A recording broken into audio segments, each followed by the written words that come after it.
Poner el dedo en la llaga es investigar, informar, cuestionar y desafiar sin miedo al poder económico y político. Enaltecer la cultura, la educación y la innovación para generar sociedades libres. Te invitamos a ser parte de este cambio, donde todas las voces se escuchan. Con Adriana Delgado. Jesús Ramírez Cuevas, vocero y coordinador general de comunicación social de la Presidencia de la República. Háblame un poco de toda esta, porque además fue una gran reunión, esta reunión trilateral de América del Norte con Joe Biden, con el ministro Justin Trudeau. ¿Qué acuerdos se llegaron, Jesús? Bueno, yo primero hay que destacar... Muchos dicen, algunos críticos dicen que no se llegaron a acuerdos. No, sí, bueno, depende, ¿no?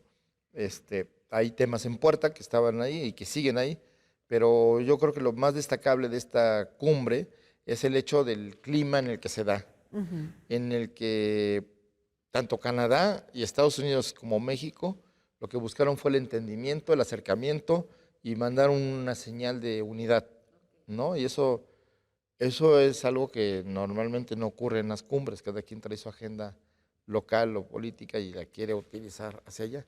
Entonces yo creo que el buen clima en el que se llevó a cabo, pues habla de las buenas relaciones que hay entre los tres países. Okay. Si hay diferendos, pues sí hay diferendos. O sea, claro que nosotros vamos a cuestionar como gobierno que defiende el medio ambiente, que las mineras canadienses no respeten el medio ambiente en México como si lo hacen en Canadá.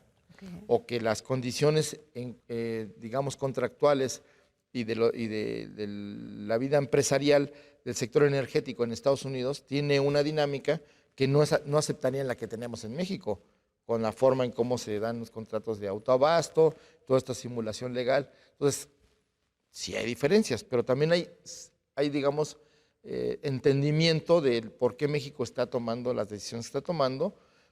Lo que los dos gobiernos quieren es que no se afecte de más a las empresas o que se les ofrezca alternativas económicas o de negocio a sus inversiones, ¿no? Cuando la política de defensa de los consumidores o del sector energético, que hay un acuerdo general entre los tres países de atender, dialogar cualquier diferendo económico de carácter de inversiones o del sector ya sea minero o del sector energético o de cualquier otro sector económico. Está la interdependencia que es obvio que tenemos que dialogar. Lo mismo con el tema del nearshoring, ¿no? de la cercanía con el proceso de las cadenas productivas con Estados Unidos, pues está buscando que la industria automotriz, la de semiconductores y otros sectores de tecnología, pues asienten en México de tal manera que ahorrarían en los costos de transporte de mercancías que hoy les implica estar en Asia. Entonces, hay una disposición, hay un espíritu de cooperación. Creo que el video que el presidente subió a sus redes de ellos visitando el Palacio Nacional, paseando en más bien parecía una reunión de amigos, más que de mandatarios, claro. ¿No? Esto es muy favorable para los tres países. Es decir, que haya esta química, esta intención y acercamiento entre sus mandatarios, pues facilita la comunicación. Son tantos los temas que compartimos y además, pues, un destino compartido, pues somos una región que compite con otras regiones del mundo y que, bueno, pues esto por primera vez creo que no solo se dice, sino que se vive y se siente el hecho de la interdependencia y de que dependemos los tres países de los tres países y que la propuesta que está haciendo el presidente López Obrador de integración de toda América Latina a este proceso, pues tiene que ver con esta capacidad de acercamiento, ¿no? De esta empatía. En otras condiciones no se podría ni plantear. Y luego, por el otro lado, pues sí se ha criticado que no hubo grandes acuerdos y que todo fue más bien formal y protocolario, pero no, yo creo que el propio canciller Marcelo Ebrard le habló y expuso en la conferencia matutina pues los principales acuerdos, ¿no? Uno muy interesante es que se formó un equipo de trabajo para analizar que al menos un 25% de las cosas que hoy se importan de diferentes regiones del mundo ver la posibilidad de que se puedan producir en América del Norte, Ok. para que generen empleo, para que apoyen las economías de las tres naciones y que pues elimine este alto costo que implica la importación desde lugares lejanos.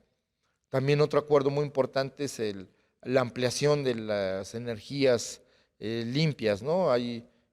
Con John Kerry hubo una reunión previa en Sonora donde se le expuso todo el plan de crecimiento de energías renovables, particularmente los parques solares en Sonora, pero también la modernización de las hidroeléctricas, la ampliación de otros parques eólicos en el país, interconectados todos al sistema eléctrico nacional, y donde va a haber inversión estadounidense para fortalecer estos proyectos. El otro acuerdo es incluir el concepto de movilidad laboral en las relaciones de los tres países. Esto es un cambio del discurso, o sea, de la política antimigrante al reconocimiento de la necesidad de mano de obra y del intercambio de mano de obra entre los tres países, de tal manera que ya se ha sido una política del presidente López Obrador, llevar a que se reconozca que Canadá, pero sobre todo Estados Unidos, necesita la mano de obra migrante, y entonces lo que se tiene que hacer es ordenar, regular y hacer posible por la vía legal ese flujo laboral. Entonces, uno de los acuerdos más importantes de esta cumbre es incluir este concepto de movilidad laboral como parte de las relaciones económicas de los tres países. De tal manera que pues esperemos que en el futuro se abran visas laborales temporales, tanto a Canadá como a Estados Unidos, para trabajadores mexicanos y de otros países como Centroamérica, y como ahora se ha hecho con Venezuela, en fin. Este proceso es importante, y bueno, pues yo considero que esos serían, además de un pronunciamiento, no podemos dejar de lado que por primera vez los tres países, en vísperas de la cumbre o en inicio de la cumbre, hicieron un pronunciamiento político respecto a los acontecimientos de Brasil, como nunca había ocurrido. Es decir, condenar el intento de golpe de Estado en Brasil por un mandatario estadounidense, el primer ministro de Canadá y el presidente mexicano, los tres unidos, eso es algo que no había ocurrido, o yo no recuerdo un precedente al respecto. Pero habla de esta confluencia de intereses y sobre todo este espíritu de cooperación entre las tres naciones, ¿no? Entonces, por eso ahí uno de los acuerdos interesantes al respecto es este pronunciamiento contra el racismo que se suscribió. Al mismo tiempo que se suscribió un acuerdo para buscar el control del flujo de armas y tráfico de armas, sobre todo las de asalto y de guerra, y de sustancias psicoactivas o de drogas, sobre todo del sur hacia el norte, ¿no? En eso, en el tema de la migración, que los migrantes se queden en esta parte, en nuestro país, y apoyemos a Estados Unidos en todo este proceso.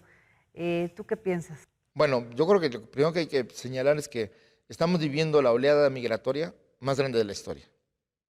Nunca había ocurrido que hubiera esta presión, ¿no?, de muchas regiones de América Latina al mismo tiempo, buscando miles de personas, o decenas de miles, cientos de miles, buscando llegar a Estados Unidos. Eso, obviamente, tampoco habíamos vivido una pandemia como la que vivimos. Así es. Entonces, todo esto está teniendo consecuencias de un cambio de la realidad como no lo habíamos tenido. Entonces, también implica que tiene que haber respuestas diferentes a lo que se había hecho. Entonces, el tema migratorio también nos involucra a México.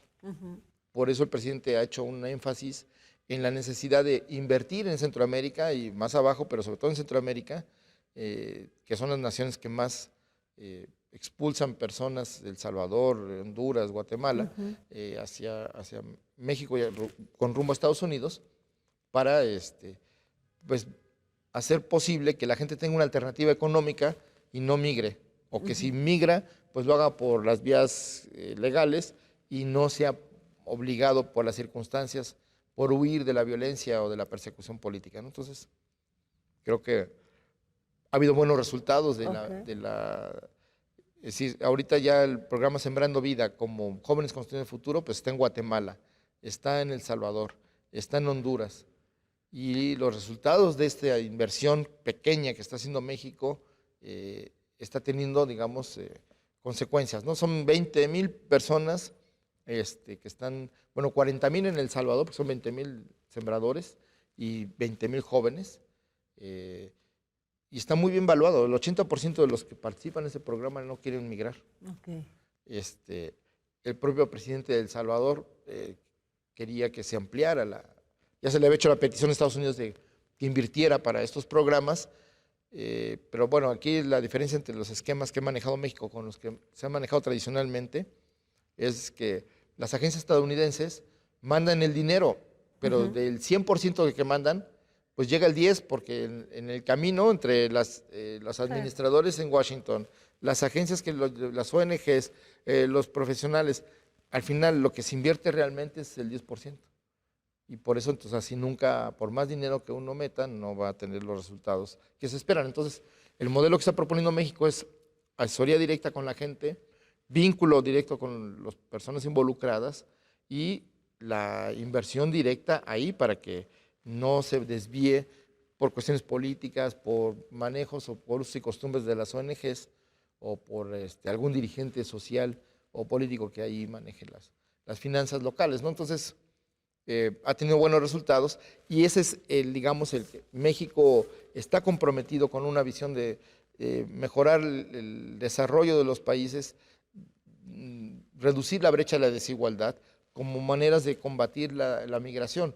La otra parte, que es lo que ha insistido el presidente de la República, es que lograr un acuerdo para que la migración se regule. Entonces, estos 30,000, ¿qué vamos a hacer con 30,000 personas que no las vamos a expulsar, ¿verdad? No las vamos a condenar. Creo que la política de México ha sido de brindar apoyo, brindar comida, brindar refugio a los migrantes que llegan al país. No tenemos muchas opciones, pero creo que la visión humanitaria de este gobierno pues es muy distinta, porque hay un compromiso humano con las personas que migran, combatiendo el crimen organizado, combatiendo la trata de personas y al mismo tiempo pues buscando que haya un cambio en las políticas estadounidenses para evitar que se separe las familias, para evitar que se les regrese o que se les utilice políticamente, como el gobernador de Texas mandándolos a Washington para castigar a los demócratas, que también ese es un uso, no solo un uso político, también es una manera de racismo, ¿no? Entonces, así es. En materia de seguridad, Jesús, se dice que se fortalecerá la vigilancia de precursores químicos para evitar la producción de drogas como el fentanilo y también el tema de las armas. Primero, del tráfico de armas. Pues hubo un juicio, se demandó a las principales empresas fabricantes de armas de Estados Unidos como corresponsables de lo que estaba pasando en la violencia en México, porque sus armas son utilizadas de manera ilegal, pero llegan a México. En la mayoría de los casos, porque la oferta y la venta abierta en Estados Unidos permite que una persona pueda comprar muchas armas, una sola persona. Entonces, armas de asalto, armas de guerra, que están a la mano, terminan en México. Por ejemplo, Canadá sí prohibió ya las armas de asalto. No se pueden comprar, ni vender, ni comerciar, ni utilizar. Entonces, pues las armas de guerra, las armas de asalto no son de cacería. Y hay un uso perverso de la ley en Estados Unidos que permite que armas de asalto, de ráfaga, de percusión automática, se utilizan contra los animales en cacería, pero se utilizan contra las personas en los barrios, en la vida real, ¿no? Entonces, creo que eso hay que acabar con ello. Está el juicio, se llegó a una conclusión en una primera etapa del juicio, se rechazaron los argumentos mexicanos, pero México está contrademandando a las empresas porque tenemos el registro de que el 70% de las armas decomisadas en los últimos 4 años a la delincuencia organizada provienen de Estados Unidos y la mayoría son armas legales, vendidas legalmente, ¿no? Y agreguemos que hay armas de guerra como las Barrett, que esas salen de la industria directamente. Entonces ahí hay que ver cómo es que se están vendiendo en México o llegan a México armas de guerra para conflictos bélicos, ¿no? No son armas de defensa. Entonces, ese es un tema que tenemos que ver. Y la otra parte del fentanilo, pues yo creo que México fue el primer país que empezó a establecer una política contra la comercialización del fentanilo. En Estados Unidos ya la crisis de los opioides, que lleva a la muerte a más de 70,000 personas anualmente, al menos 72,000 personas murieron el año pasado por consumir opioides, fentanilo entre ellos, o particularmente ahora el fentanilo es el centro del consumo. Pasamos de que la industria farmacéutica importaba en Estados Unidos el fentanilo, y cuando se prohíben los dos medicamentos más importantes de uso, que la propia industria farmacéutica indujo a los consumidores a utilizarla de manera irresponsable y creó adicción en decenas de miles de personas que llevan a esa crisis de los opioides y hoy del fentanilo en Estados Unidos. Como se prohibió, pues empezó un flujo ilegal de los precursores químicos para seguir alimentando ese mercado, ¿no? Entonces, pues una parte está en la costa oeste de Estados Unidos, donde llegan directamente a los puertos de Estados Unidos, y la otra es la ruta de los puertos mexicanos, Manzanillo, Lázaro Cárdenas, que están llegando precursores químicos de Asia para la fabricación o directamente el fentanilo o las sustancias que hacen posible fabricar fentanilo. Recordemos que el fentanilo es una droga súper adictiva y muy venenosa, o sea, manejarlo directamente, quien tiene contacto directo con la sustancia así pura, pues fallece. Porque ¿Se llegó a algún acuerdo la intoxicación ahí? es directa. ¿Se llegó a algún acuerdo con Estados Unidos también, Sí, bueno, para que ellos colaboren? No solo se llegó a un acuerdo, se les explicó cómo COFEPRIS se tomaron medidas recientemente, nuevas normas para hacer una trazabilidad de todas las sustancias que se importan de México, de tal manera saber el destino final. Porque lo que pasaba antes es que llegaban y después de los puertos ya nadie sabía su destino. Todo el mundo podía reportar que fue para tal farmacéutica, para tal proceso industrial, pero no había el seguimiento para que su uso se verificara.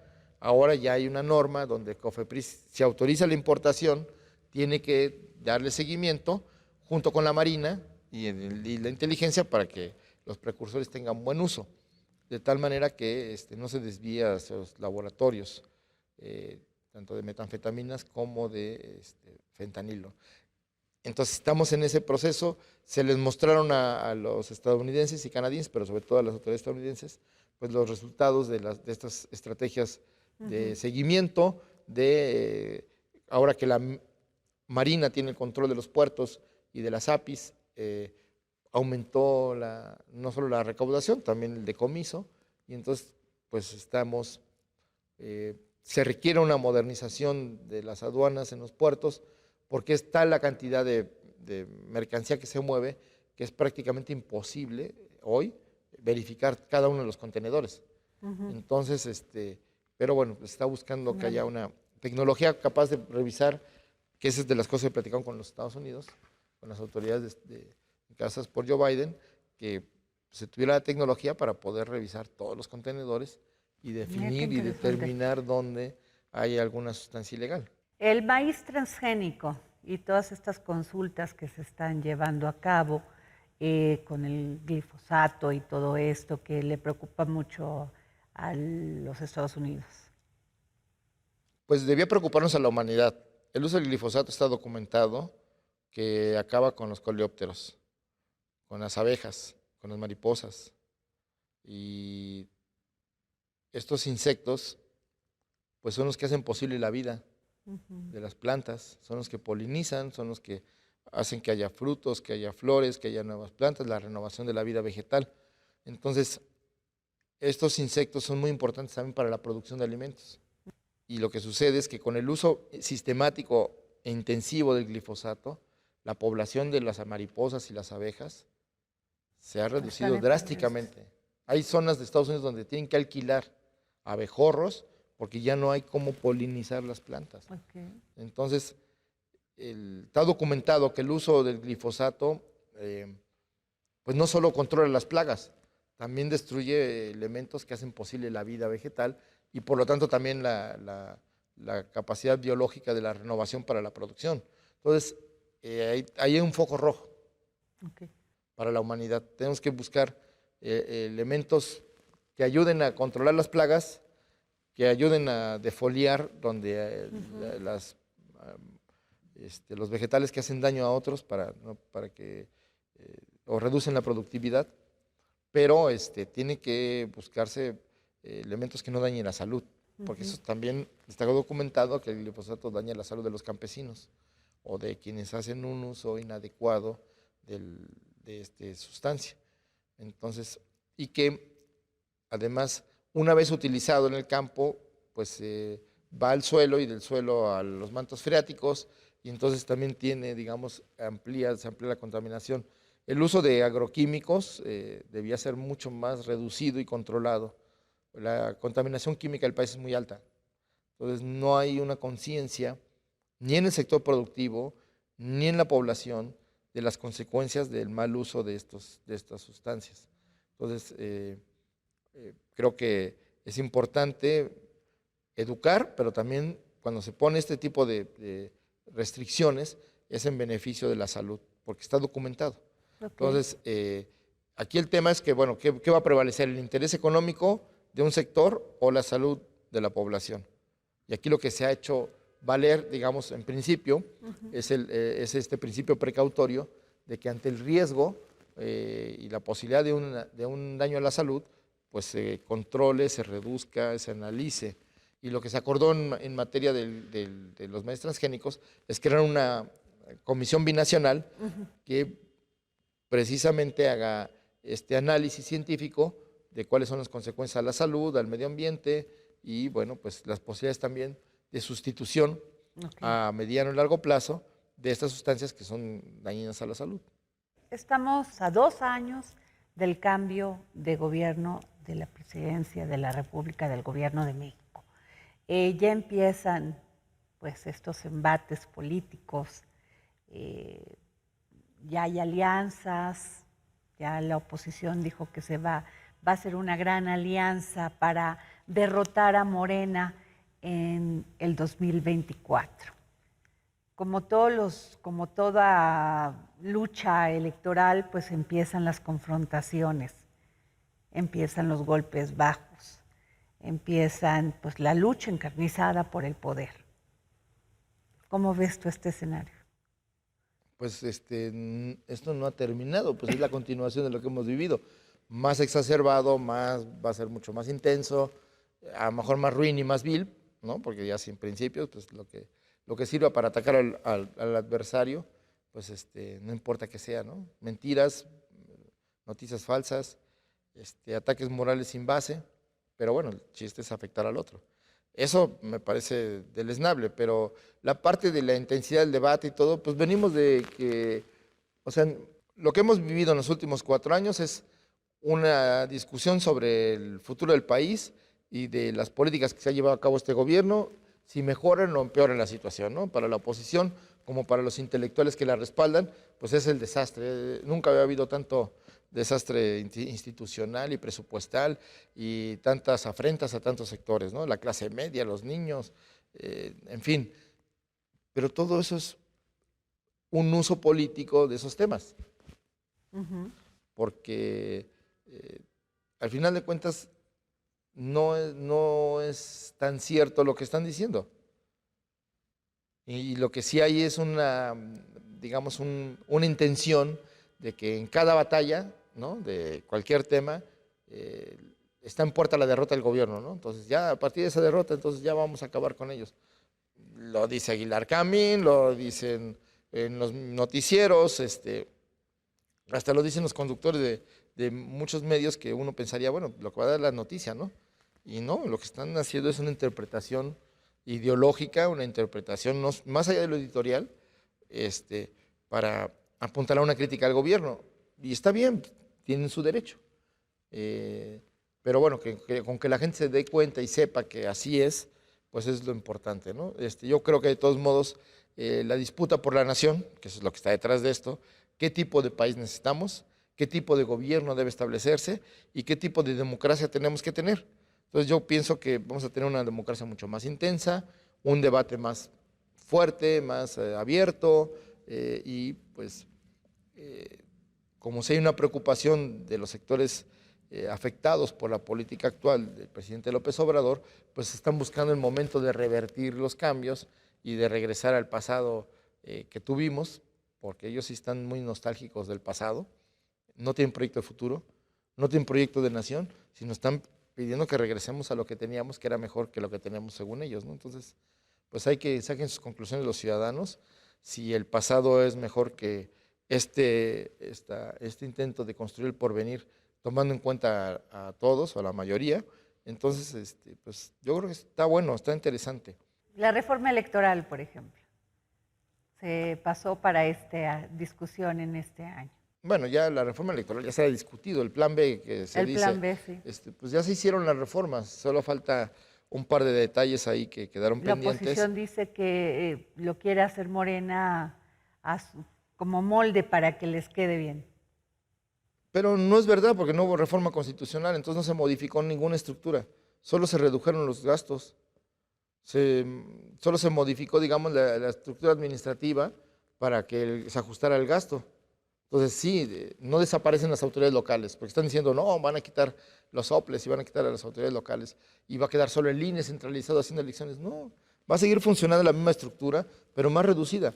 Y creo que no se afectan las actividades sustantivas del INE. Obviamente, Ciro Murayama como Lorenzo Córdoba, pues quieren victimizar y quieren hacer de esto una batalla política. Y bueno, pues van a presentar su lluvia de amparos, van a convocar a su manifestación para el 5 de febrero, van a decir que es un ataque directo a la democracia en México, pero la verdad es que eso es político, okay. No hay fondo. No hay fondo. Yo te invitaría a que dialogues con los consejeros del INE que están analizando las consecuencias de la reforma electoral. Y sí va a haber cambios, pero de carácter administrativo, de contratación de personal y de uso de recursos. Pero la estructura como está del INE se va a mantener. Digo, el secretario Ejecutivo, que es el que les preocupa más, Edmundo Jacobo, pues ese, digamos, cambió su manera de cómo se va a administrar las funciones de esta secretaría. Entonces, eso es lo que más les preocupa, porque tenían el control administrativo, el control de los recursos y lo manejaban como querían. Claro. Y eso ya no van a poder hacerlo. Eso, digamos, es algo que... Eso y lo de los fideicomisos tan famosos que están preocupados, no se va a afectar los derechos laborales a cualquier trabajador que requiera o tenga derecho a una jubilación, a su pensión, o que se le despida, pues se tiene que pagar conforme a la ley. Claro. Entonces, con o sin fideicomiso. Pero esos fideicomisos les permitían hacer inversiones y gastos que pues se prestaban a duda, ¿no? Jesús. Como sus inversiones inmobiliarias.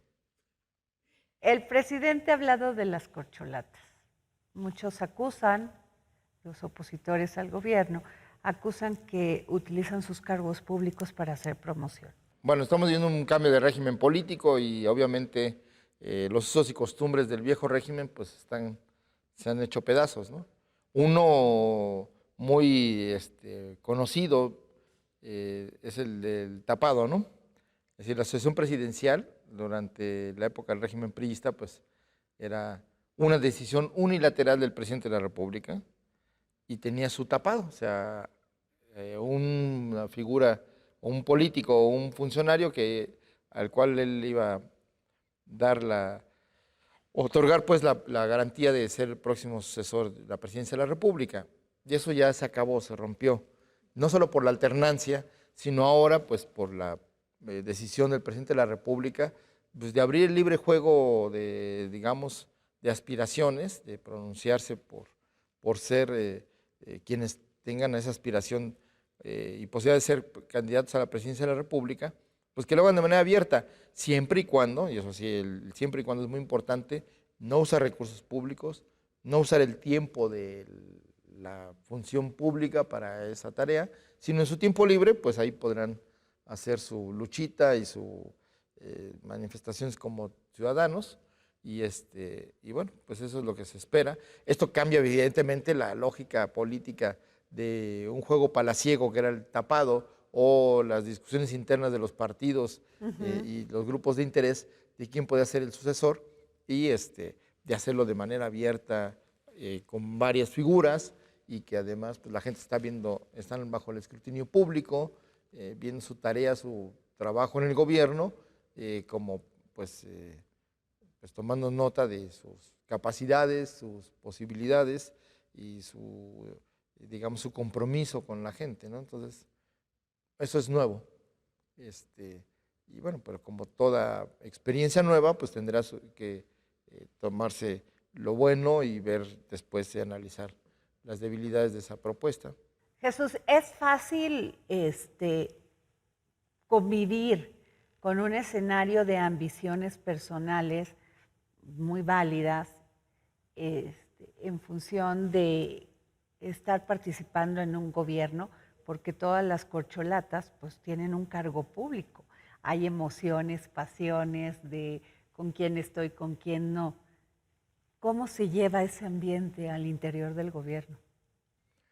Bueno, yo creo que por la falta de reglas y por el carácter natural de los procesos políticos que son, pues ponen en juego emociones y intereses, pues las pasiones se desatan, pero yo creo que se ha ido conduciendo esto de una manera en la que esto que pudo haber sido como la expresión, ¿no?, de militantes, de políticos, de ciudadanos, pues se ha ido, digamos, encauzando a un proceso mucho más abierto, civilizado, democrático, en el que todos tengan las mismas posibilidades y que, pues, que sean los ciudadanos los que decidan. Y esto también baja un poco la tensión interna, ¿no? Evidentemente, bueno, pues todo sentimiento, empatía o simpatías, para decirlo más claramente, a favor de alguien, pues se manifiesta naturalmente, pero que esto no ni obstaculice la función pública, ni genere situaciones en las que de egoísmo político, ¿no? Yo no voy a hacer algo porque va a beneficiar. Aquí el interés es público, y el interés es que el gobierno de Andrés Manuel López Obrador pueda lograr los objetivos que se trazó y pueda cumplirle a los ciudadanos a cabalidad. Eso es la regla que permitirá que alguien que aspire a continuar esa transformación sea elegido.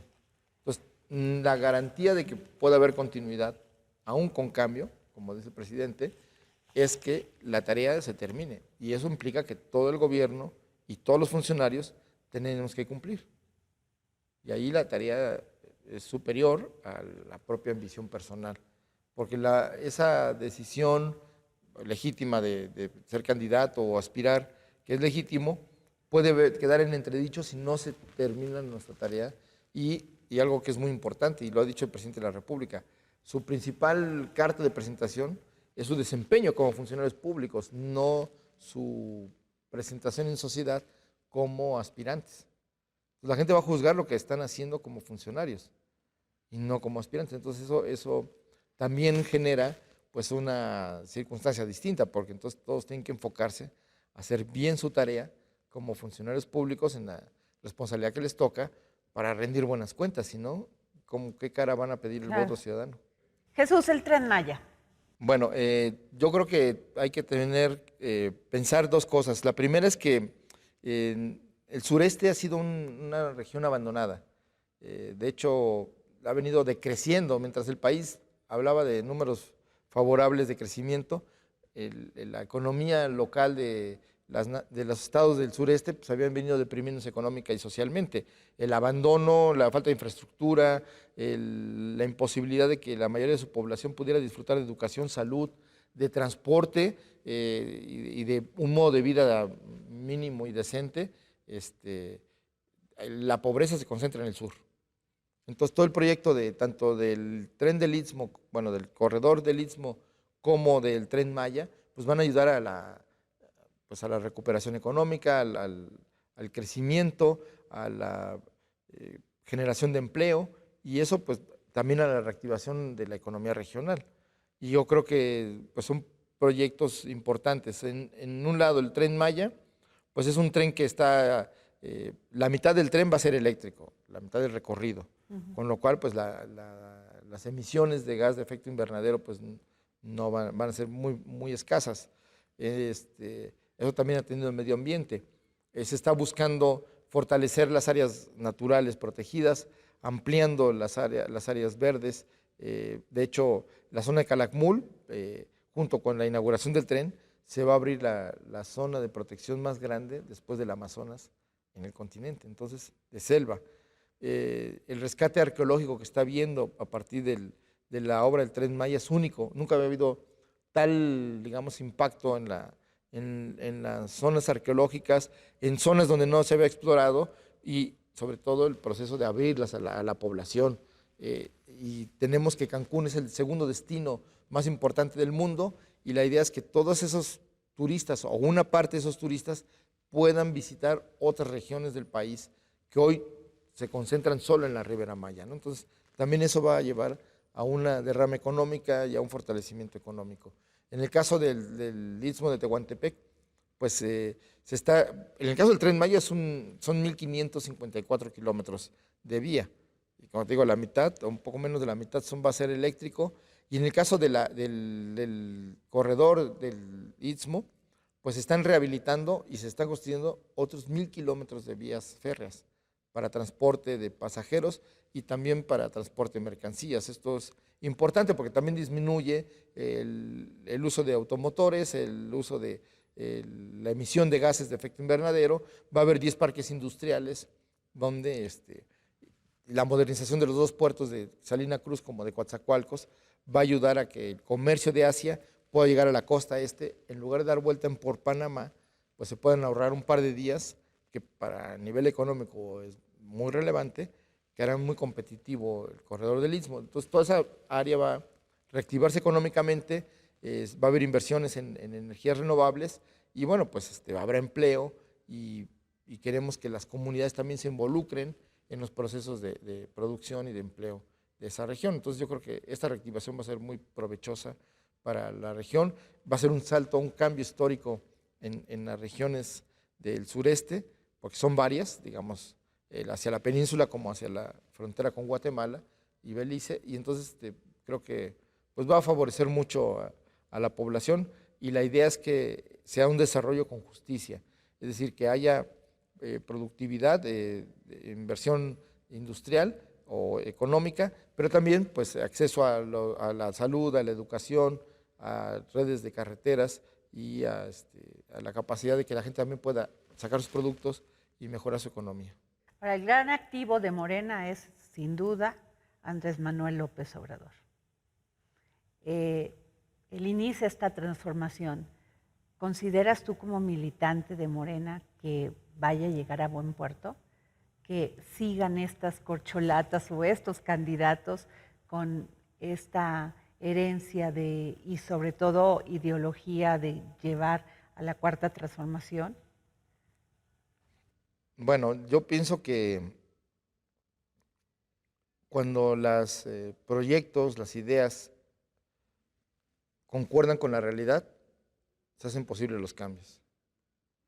Entonces, en la medida en que este cambio no fue solamente un proyecto individual o la propuesta de un partido, sino fue el reclamo de una sociedad y fue el voto masivo, la crítica, la participación activa de la gente la que hizo posible el cambio.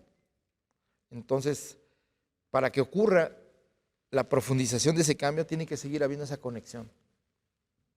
Y entonces ahí es donde se renuevan los liderazgos, ahí es donde se fortalecen esta comunicación con los ciudadanos, ahí es donde deriva la viabilidad o no de las fuerzas políticas. No en las alianzas entre los partidos que suman, a veces pueden sumar 0, si son puros agencias electorales sin ciudadanos. Lo más importante es esa conexión. Si el presidente tiene hoy la fuerza de la aprobación, la fuerza política y social que tiene, es porque no ha perdido piso ni ha perdido la comunicación con la ciudadanía. Entonces, si queremos que eso continúe, pues los aspirantes, el partido, tienen que engancharse y conectarse con los ciudadanos y cumplir, digamos, las aspiraciones, los anhelos, las demandas, las exigencias de los ciudadanos. Eso es la democracia. Y si queremos un camino de transformación pacífica y democrático, tenemos que atender y canalizar esas inquietudes ciudadanas. Cuando ya los regímenes no sirven o los gobiernos le voltean la espalda a los ciudadanos, es cuando comienza a generar este malestar social y estas rebeliones políticas y cívicas, porque pues no, el estamento político no está respondiendo a las demandas de la gente. Entonces, en la medida en que el Estado, el gobierno esté respondiendo, esté atendiendo y resolviendo los problemas cotidianos de la gente y esté atendiendo los temas de largo y mediano plazo, que, como se decía, hay que gobernar no para la próxima elección, hay que gobernar para la próxima generación. Entonces, hay decisiones de corto, largo y mediano plazo, y en esos tienen que ser congruentes. Pues muchas gracias, Jesús Ramírez Cuevas, vocero de la Presidencia de la República, coordinador general de comunicación del Gobierno de México, por esta entrevista. Muchas gracias, Adriana, por pues ayudar a atender o a reflexionar, a informar sobre este proceso de cambio que está viviendo México, que está siendo muy seguido. De alguna manera hay interés a nivel internacional con lo que está sucediendo en México, si realmente es un nuevo paradigma, ver las virtudes, ver cuáles pueden ser sus debilidades, pero por primera vez en mucho tiempo México es tema de conversación en el mundo, y no solo por la violencia, sino porque pues hasta el discurso de Joe Biden en la cumbre lleva a ver cuáles son la profundidad del impacto que ha tenido tanto el discurso del presidente López Obrador como de su modelo de crecimiento económico con desarrollo y bienestar social, y cómo ha impactado esto en el imaginario político, ¿no? Un presidente de Estados Unidos diciendo, estamos reactivando la economía desde arriba y desde abajo. Decía, bueno, esto es donde lo hemos escuchado, ¿en qué mañanera lo hemos escuchado? Entonces, sí creo que es importante tener en cuenta que lo que está pasando en México está marcando pauta, o está al menos siendo escuchado, visto y atendido y reflexionado desde otros lugares del orbe, y que en América Latina, por supuesto, y que esto es por algo que tenemos que tener en cuenta los mexicanos para las decisiones que vienen, pero también por esta idea de que si se logra el cambio que se quiere, será un acontecimiento histórico que haya sido por la vía pacífica. Y esto ya es algo que está marcando la historia, y que de suyo ya es histórico, ¿no? El hecho de que estamos en un cambio de régimen y que no haya habido violencia, y que continúe, digamos, el proceso de vida democrático intenso, pues sí, muy crítico y hasta cierto punto virulento en algunas partes de su debate, pero siempre pacífico. Entonces creo que eso es muy importante, eso hay que reconocerle a la oposición, que ha sido pues congruente con esa vocación democrática, no ha caído en la tentación del atajo autoritario, y ha respetado las reglas democráticas. Y creo que continúa por ese camino, y que sean los ciudadanos los que decidan, eso es lo más importante, y eso fortalecerá al país, le dará pues una solidez institucional, pero también la construcción de una mejor sociedad, que es lo que nos merecemos todos. De volver a manifestar algo que se ha repetido, tanto que parece verdad. El presupuesto de cultura venía decreciendo históricamente. Cuando llegamos, paró ese recorte a cultura. ¿Qué fue lo que cambió? No inicia con Andrés Manuel, claro que no, venía y aquí paró. Okay. Con nosotros se frenó y ha ido en aumento. Okay. ¿Qué fue lo que cambió? Tú te acordarás de los famosos etiquetados, quizá, sí, porque eran muy conocidos, la fila en la Cámara para que los diputados pudieran destinar etiquetados a proyectos existentes o no existentes. Ahí se repartían más o menos 4,000 millones de pesos. Esos 4,000 millones de pesos pues no tenían un sistema de transparencia, de revisión, de ir a ver si se hicieron las casas de cultura, las bibliotecas. Habría algunas cosas que sí. La Secretaría de Cultura solo era como el banco que pagaba Ajá. y quien decidía A todos estos sí, fondos, programas. sí. O no eran programas, eran beneficiarios. Cada diputado tenía un presupuesto para destinar a lo que decidieran en tema cultural. Era una manera de, pues, de cabildear desde el Ejecutivo algunas cosas con los diputados. Aquí hay una cuestión muy seria. El presupuesto tiene la facultad exclusiva el Congreso de destinar los recursos y de aprobarlo. Reciben el paquete de Hacienda, del Ejecutivo y destinan. Pero no etiquetan ni deciden. Es como si etiquetaran o dijeran, esta compañía va a construir ese edificio. Así se hacía en cultura. Wow. Y eso fue una debacle. Y ha tenido cantidad de auditorías, han salido cantidad de cosas que estaban llenas, absolutas de corrupción. Era el baile de los moches. Ese dinero se integra a la Secretaría de Cultura y se dedica a hacer un proyecto que es Chapultepec Naturaleza y Cultura. Entonces, la idea de que se recorta, que es el otro malentendido constante que se repite. A ver. Terminan los fideicomisos. Okay. Los fideicomisos concluyen en general, es un golpe de timón porque en los cientos de fideicomisos o miles, no sé cuánto había en el gobierno, había mucha opacidad.